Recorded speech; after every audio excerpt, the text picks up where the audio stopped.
આટલું મસ્ત મજાનું પાકેલું છે, બાકી ગાઈસ એટલો ટેસ્ટ સારો નહીં આવતો, એમ થોડું ઘણું પામસું પામસું લાગે. કાચી હોલી ગાઈસ, પાકી નહીં. જો બાકી મસ્ત મજાની દેખાય છે. પવન આવે એટલે કેટલું મસ્ત મજાનો ફરકે છે. અને આ વખતે છે ને ગાઈસ પપ્પાએ આપણને વાવવા નહીં દીધો, કારણ કે પહેલાં ગાઈસ આપણે વાવેલું ને તો આછો બહુ બધો ગયેલો. હેલો ગાઈસ, હું છું છોટાઉદેપુર બ્લોગર સંજુ રાઠવા. સ્વાગત છે ગાઈસ તમારા બધાનું મારા એક નવા બ્લોગમાં. તો ગાઈસ આજે છે ને આપણે તરુ નાખવાનો છે. પહેલાં નાખેલા ને ગાઈસ એ થોડો ઘણો આછો ઉગ્યો છે, અને આજે થોડો ઘણો વિચારીએ કે આપણે નવો નાખી દઈએ એમ. એવું નથી કે આ સાલે નાખીએ, દર સાલ છે ને આપણે થોડો ઘણો પાછળથી નાખીએ. કદાચ એન્ડિંગમાં પૂરો થઈ જાય તો પછી આપણે બીજે કંઈ જોવાનું, એટલા માટે ચાલો જઈએ છીએ નાખવા માટે. બ્લોગમાં અંત સુધી જોડાયેલા રહે.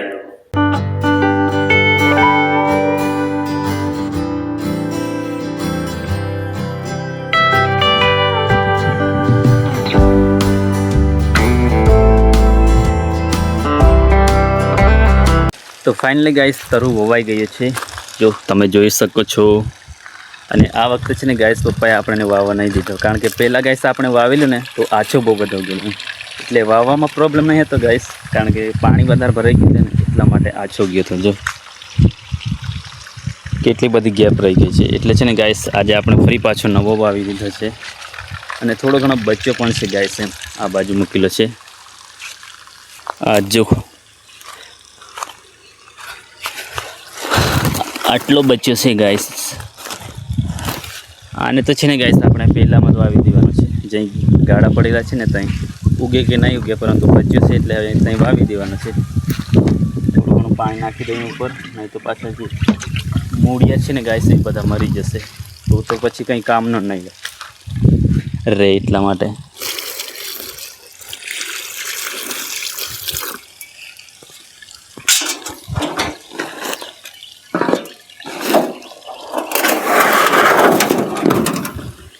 બાકી આ વખતેનો ગાઈસ કેવો ઉગે છે હવે તો ઉગે ત્યારે ખબર પડશે. વાવી તો દીધો છે બાકી.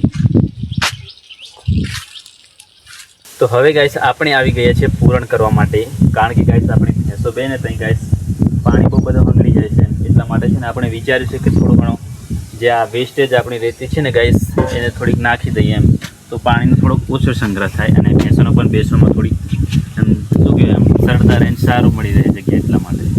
તો આ વેસ્ટેજ રેતી છે ગાઈસ અહીં એમ જ પડી રહી છે ખાલી ખોટી, તો આપણે છે ને એક કામમાં લઈ લઈએ. A few moments later.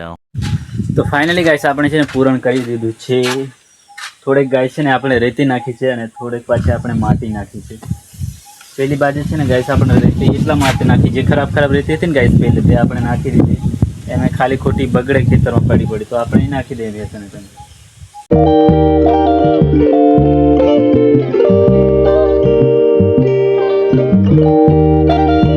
તો ગાઈસ અત્યારે આપણે ચડી ગયા છે આંબા પર ખાવા માટે આંબુ, કારણ કે ગાઈસ અત્યારે છે ને હવે આંબા પર એક જ આંબુ છે એમ, અને એ પણ ગાઈસ પાછું નાનું અમથું છે, તો કોઈક બીજું ખાઈ જાય અથવા તો પડી જાય એના કરતાં છે ને આપણે પહેલાં ખાઈ નાખીએ, કારણ કે બહુ બધા દિવસો થઈ ગયા, લગભગ 2 અઠવાડિયે જેટલા ગાઈસ થઈ ગયા છે. આપણે છે ને કેરી જ નથી ખાતી, એટલે આપણી કેરી પર આપણે આંબા પર ચડી ગયા છે ઉપર. નાની અમથી કેરી છે ગાઈસ, ને પવન પણ પાછું બહુ બધો આવે છે.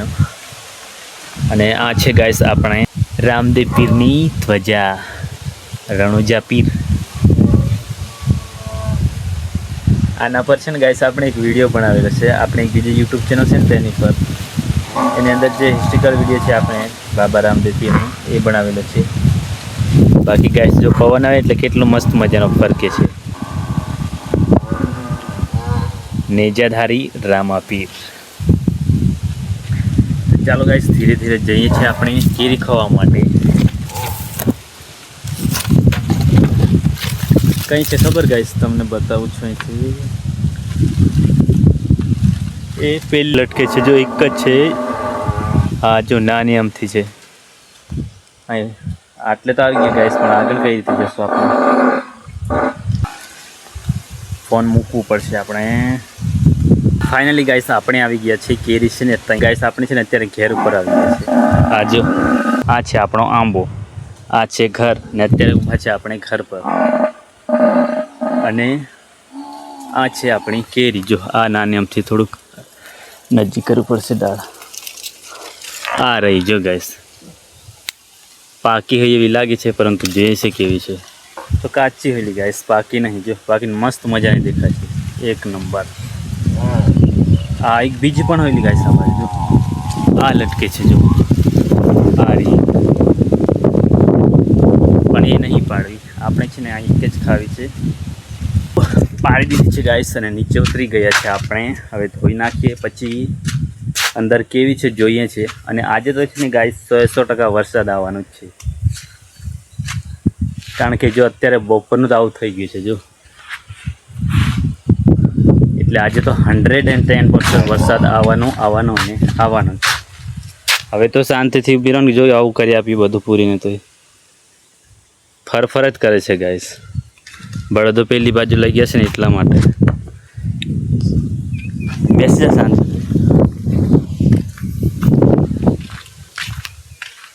તો ગાઈસ કેવી છે અંદર જોઈએ છે. એમ તો કાચી જ છે, આ થોડુંક તોડ્યું છે આપણે. આવું છે ઉપરનો ભાગ, બે ચીકવાળો ભાગ હતો નથી.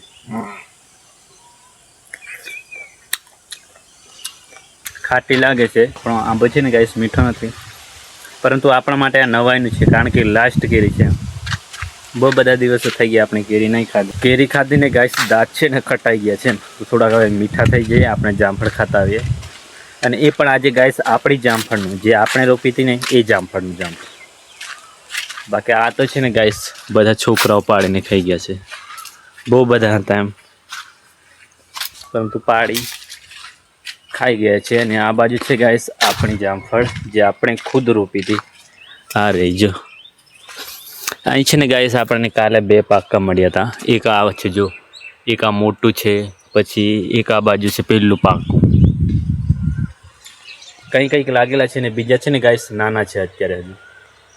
અને આ આમળી તો છે ને ગાઈસ આપણી લાગતી જ નથી એમ, આટલી મોટી થઈ ગઈ છે. બાકી જો ગાઈસ આ પક્કા માલ. કાલે પણ ગાઈસ આપણે 2 ચૂક્યા હતા. 2 કંઈ 3 પાક્કા. એ પણ આનાથી મોટા પાછા. આ તો નાનું છે. જો ગાઈસ અંદર કેટલું મસ્ત મજાનું છે, લાલ લાલ. અને ક્યારે રોપી હતી ગાઈસ ખબર છે તમને? આપણે છે ને લગભગ એમાં 7મા ધોરણમાં ગાઈસ ભણતા ને ત્યારે રોપી હતી આપણી જામફળ. તો અત્યારે હવે લાગી છે, એટલે કે 2 વર્ષથી લાગે છે અત્યારે. આટલું મસ્ત મજાનું પાકેલું છે. બાકી ગાઈસ એટલો ટેસ્ટ સારો નહીં આવતો એમ, થોડું ઘણું પામસું લાગે છે.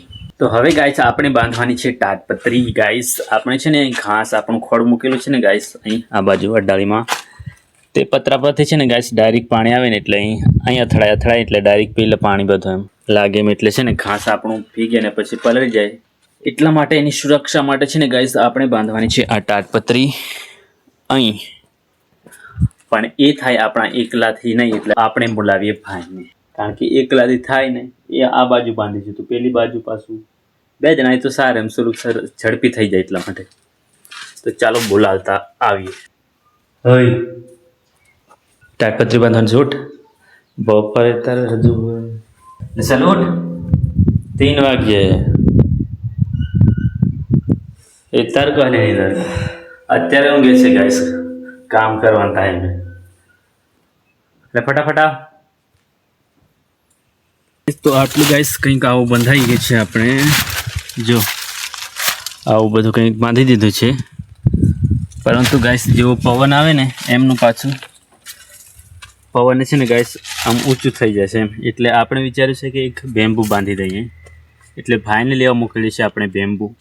આપણે થોડી વાર આરામ કરીએ, જો કે થાક નહીં લાગે, પરંતુ બેસીએ એમ થોડી વાર. ને અહીં તો છે ને ગાઈસ એટલા મોટા ઉંદર રહેતા હતા ને કે ના પૂછવા દો. અહીં બધું છે ને આ ખોદીને કરી નાખ્યું હતું બધું પાર. આ દિવાલને પણ, અહીં દિવાલની અંદર છે ને ગાઈસ હોલ મોટા પાડેલા હતા. એક તો આ છે જ હજુ જો. અને આ બાજુ જો, આ બધે છે ને ગાઈસ ખોદીને બધી માટી છે ને અહીં પૂરણ કરેલું ને બધું કાઢી નાખ્યું છે અહીંથી. ને આ બાજુ જો આ ઢગલો કરેલો છે. ને અહીં છે ને ગાઈસ અહીં ભરાઈ જાય છે અંદર. પરંતુ એને છે ને ગાઈસ આપણે દવા લાવીને બધાને ફિનિશ કરી નાખ્યા પૂરા. તમને કદાચ આપણો એક વિડીયો બનાવ્યો તો એવું લાગે છે, મિની બ્લોગ જેવું કંઈક બનાવી લઈએ મોટા ઉંદરનો. લગભગ યુટ્યુબ પર મૂક્યો હતો કે નહીં ખબર નહીં, અને આ મૂકેલો છે. અને એની અંદર સારા એવા વ્યૂઝ પણ છે, લગભગ 900ની ક્રોસ છે એવું લાગે છે. તો એવા મોટા ઉંદર હતા ગાઈસ એમ. પરંતુ એ બધાને આપણે ફિનિશ કરી નાખ્યા. એટલે હવે એકદમ આ ક્લીન રહે છે, ચોખ્ખું. બાકી એ હોત ને તો ગાઈસ અત્યારે બધા ગોધારા વાળી દીધું હોત ખોદીને. તો ફાઇનલી ગાઈસ આપણે છે ને તાડપત્રી બાંધી દીધી છે, જો તમે જોઈ શકો છો. જો આવું બધું કંઈક ગાઈસ આપણે ગોઠવણી કરી છે. અહીંથી આ બધા કામડાને બધું ફિટ કરવું પડી ગાઈસ, કારણ કે ફિટ નહીં કરીએ ને તો પવન આવે ને એટલે ફુગ્ગાની જેમ ફૂલી જાય ને પાછું ખેંચાઈ જાય બધું એમ અંદરથી. જેટલું બાંધેલું હોય ને એને પાછું તોડી નાખે. એટલે આપણે વિચાર્યું ચાલો ને કંઈક નવું કરીએ. એટલે આપણે છે ને બધા લાકડા હતા ને પડતલા કામડા એ બધા અંદર છે ને ભેળવી દીધા એમ. એટલે હવે પવન આવે ને તો એ કંઈ દિક્કત નહીં પડે.